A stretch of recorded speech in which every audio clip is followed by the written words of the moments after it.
Assalamualaikum warahmatullahi wabarakatuh.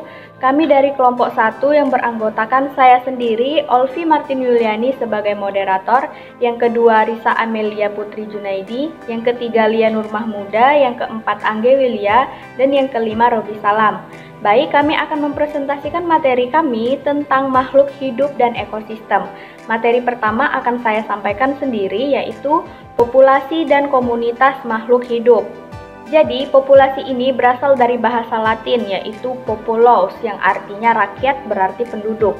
Jadi, populasi ini merupakan sekelompok makhluk hidup dengan spesies yang sama, yang hidup dalam suatu wilayah yang sama, dan dalam kurun waktu yang sama pula. Misalnya saja tanaman padi di persawahan, begitu juga dengan rerumputan atau serangga yang ada. Nah, sifat-sifat yang dimiliki populasi ini ada 6. Yang pertama yaitu kerapatan atau kepadatan. Nah, kerapatan ini biasanya digunakan pada tanaman atau tumbuhan. Yang kedua, kepadatan ini biasanya digunakan pada manusia. Kemudian, sifat populasi yang kedua itu adalah natalitas atau angka kelahiran. Yang mana natalitas ini merupakan angka yang menunjukkan jumlah individu baru yang menyebabkan populasi itu bertambah. Kemudian yang ketiga itu ada mortalitas atau angka kematian. Nah, mortalitas ini merupakan angka yang menunjukkan jumlah pengurangan individu yang menyebabkan populasi itu berkurang. Kemudian yang keempat itu ada bentuk pertumbuhan, penyebaran umur, dan perkembangan populasi. Nah, penyebaran umur ini sifat yang sangat penting dimiliki oleh populasi karena dia dapat mempengaruhi natalitas dan mortalitas. Kemudian yang kelima itu ada perluasan atau penyebaran populasi. Yang mana perluasan atau penyebaran populasi ini adalah gerakan-gerakan individu yang keluar dan masuk dalam suatu populasi. Misalnya saja ada emigrasi, imigrasi, dan migrasi.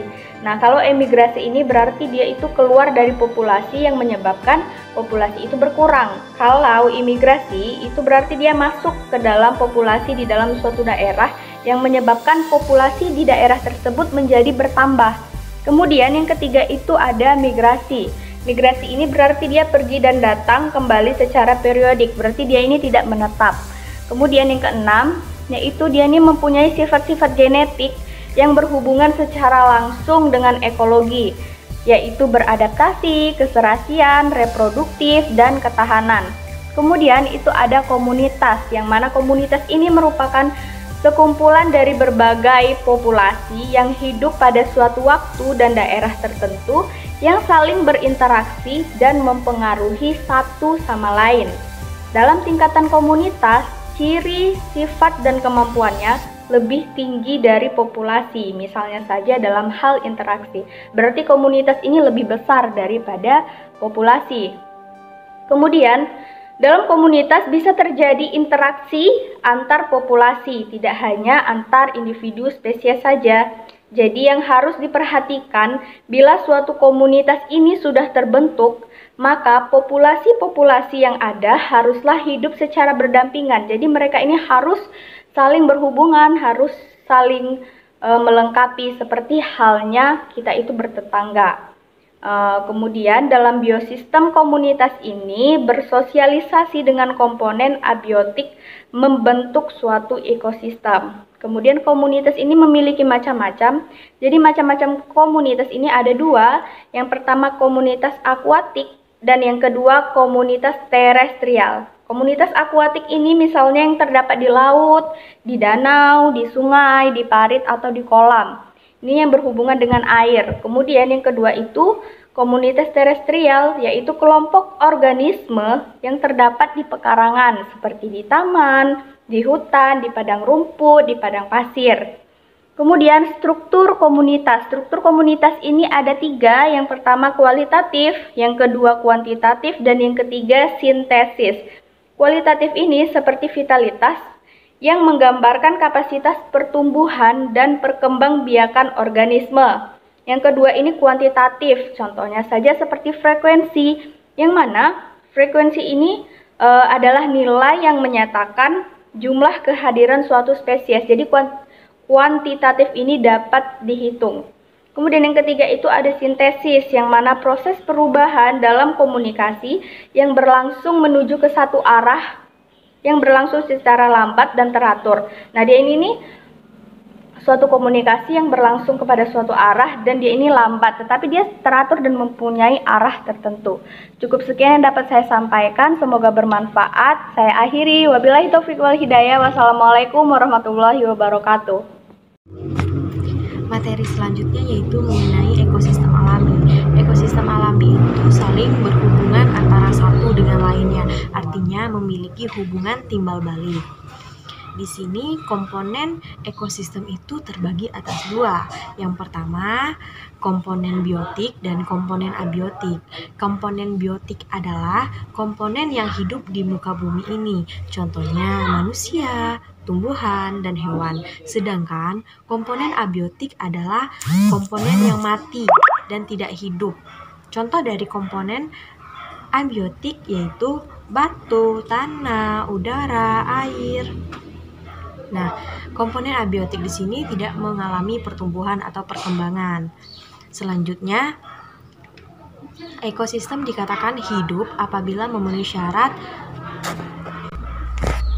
yaitu memiliki syarat sebagai pengasup makanan, dan yang kedua sebagai zat kimia yang mengatur keseimbangan. Contohnya HO2, H2O, CO2.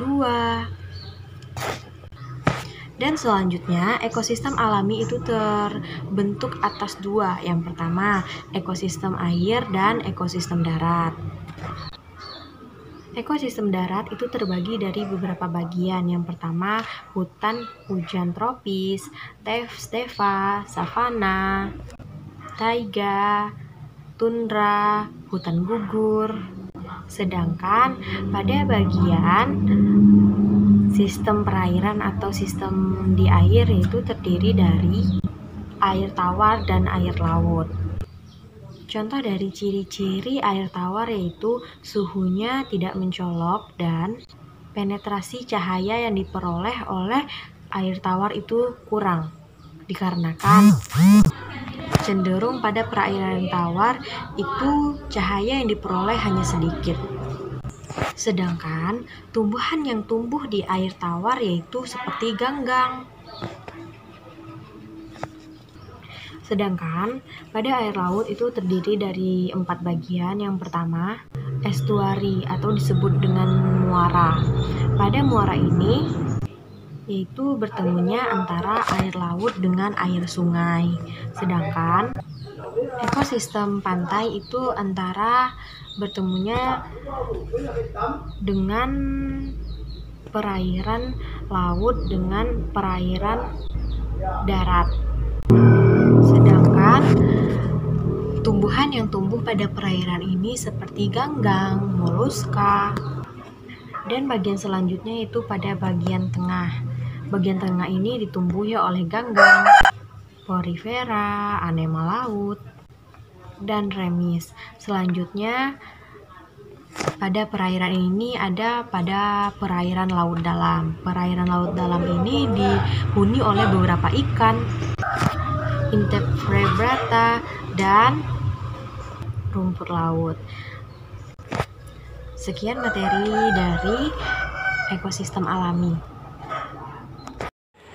Baiklah, saya akan melanjutkannya materi yang ketiga, yaitu tentang aliran energi dan materi dalam ekosistem alami, di mana pada bagian materi yang akan saya sampaikan ini mempunyai 3 cabang atau bagian, yaitu pertama ada rantai makanan, yang kedua ada jaring-jaring makanan, dan yang ketiga atau terakhir ada namanya piramida makanan.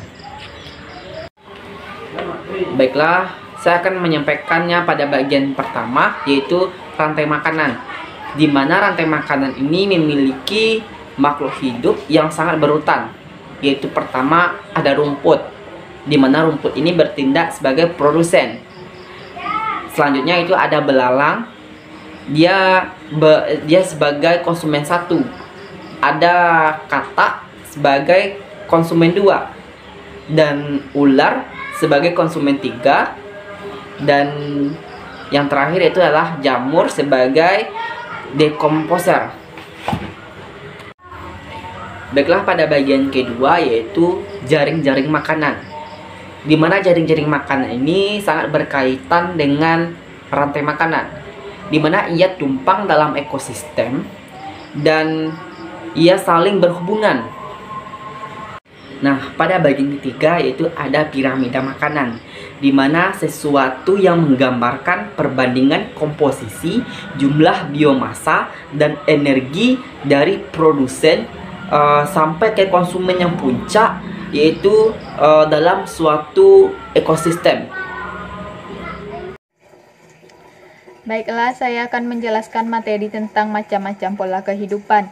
Makhluk hidup dengan lingkungannya membentuk pola kehidupan yang khas, sehingga pola kehidupan ini dibagi menjadi 3. Yang pertama, pola kehidupan di darat. Faktor yang mempengaruhi pola kehidupan di darat ada 5. Yang pertama, keadaan tanah, suhu, angin, curah hujan, dan kelembapan udara. Yang kedua, pola kehidupan di air. Pola kehidupan di air ini dibagi menjadi 3. Yang pertama, lingkungan air tawar seperti sungai, parit, kolam, dan rawa. Yang kedua, pola kehidupan air asin, contohnya laut. Yang ketiga, lingkungan air payau, contohnya air tawar. Faktor yang mempengaruhi kehidupan di air adalah sifat-sifat air itu sendiri. Misalnya, yang pertama, pola kehidupan di air akibat cahaya matahari. Lingkungan air yang tembus cahaya matahari mengakibatkan tumbuhan hijau sebagai produsen dapat mengadakan proses fotosintesis. Proses fotosintesis ini menghasilkan zat makanan yang berguna bagi tumbuhan air dan merupakan sumber makanan bagi makhluk yang ada di dalam air tersebut. Lingkungan yang tidak tembus cahaya matahari merupakan daerah yang tidak ada produsennya, sehingga hewan yang hidup di dalamnya adalah pemangsa dan pengurai. Yang kedua, pola kehidupan di air akibat zat-zat pelarut. Limbah-limbah industri yang terlarut di dalam air dapat mengakibatkan produsen dalam air tidak berkembang, sehingga ikan-ikan kekurangan makanan dan akhirnya mati. Yang ketiga, pola kehidupan di air akibat gaya tekanan ke atas. Karena adanya gaya tekanan ke atas oleh air, maka setiap kedalaman air, maka hewan yang hidup akan berbeda pula dengan hewan yang hidup di daerah permukaan. Yang keempat, pola kehidupan di air akibat perubahan suhu. Suhu yang mudah berubah-ubah dapat mempengaruhi kehidupan di dalam air, baik bentuk produsen maupun bagi makhluk hidup lainnya. Hanya itu materi yang dapat saya jelaskan, selanjutnya akan dijelaskan oleh teman saya. Sekian, terima kasih. Assalamualaikum warahmatullahi wabarakatuh. Perkenalkan, nama saya Lia Nurul Mudah. Saya akan melanjutkan materi yang keempat, yaitu tentang pola kehidupan yang khas. Hubungan timbal balik antara komponen-komponen dalam suatu ekosistem merupakan suatu kehidupan dalam suatu komunitas. Pola kehidupan terbagi menjadi 2, yaitu simbiosis dan antibiosis, atau yang disebut juga dengan antisimbiosis. Simbiosis merupakan ketergantungan antara 2 makhluk hidup. Organisme yang terlibat masing-masing disebut simbion. Bisa berasal dari spesies yang sama maupun berasal dari spesies yang berbeda.